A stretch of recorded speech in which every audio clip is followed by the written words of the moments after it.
and it means so much that people of all faiths and backgrounds have come to show support for this community, so thank you.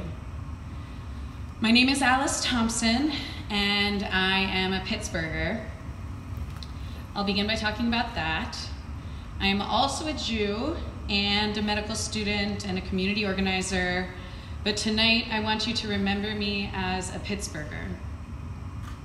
I grew up in Pittsburgh, just a couple of blocks away from the synagogue where Saturday's Horrors took place.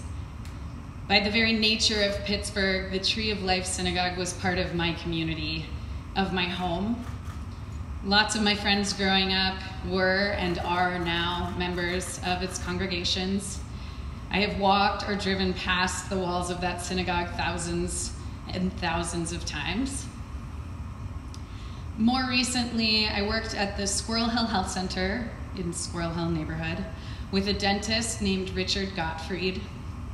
He was quiet and kind, and I remember he always wore a gold chain under his scrubs and brought a lunchbox to work every day. I scheduled countless appointments for patients to see him, patients from the Congo, from Bhutan, from Iraq, from Guatemala.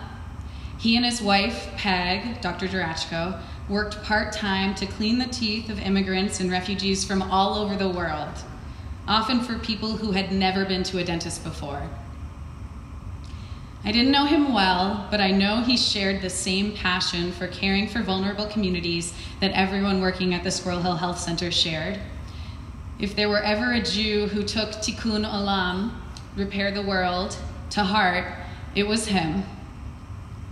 His colleagues and his family and his wife are obviously in deep mourning, but his wife, Peg, managed to give the following call after his death.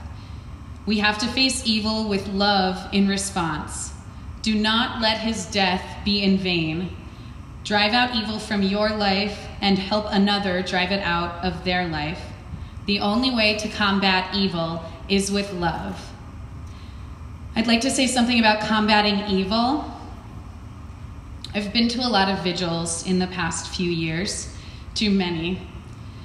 They have at different times made me feel hopeful and connected and motivated to create change, but with each new vigil, I lose a little bit of a sense of what the point of it all is. So I decided to look it up in medical student nature. And the word vigil comes from the Latin word vigilia, which means to watch. The original definition of vigil was a period of wakefulness when sleep was customary, a period of devotional watching or an observance. There are traditions of vigils in many faiths. In the Jewish faith, a vigil is held to guard the body of the dead until the moment it is buried, so that it is never left alone. We are here not because it will fix us or heal us or stop our grieving. Those are things that will take much more effort and time than the few days we've had. The truth is, we are not here for ourselves at all. We are here for the victims, for the families of the victims, for the Jewish and immigrant and refugee communities, and we are here for each other. We are here to bear witness to the beautiful lives and horrible deaths of people who were murdered in the name of hate. We are also here to renew our commitment to watching, to being vigilant in a political climate that fosters hate and violence and bigotry. Be vigilant for each other, all of each other. In the name of love, we must be vigilant for all those who have been targeted by white nationalism and white supremacy. Jews, yes, but also immigrants and refugees, people of color, Muslims, African Americans shopping at Kroger's, the LGBTQ community at a club, women, African Methodist Episcopals, students, protesters.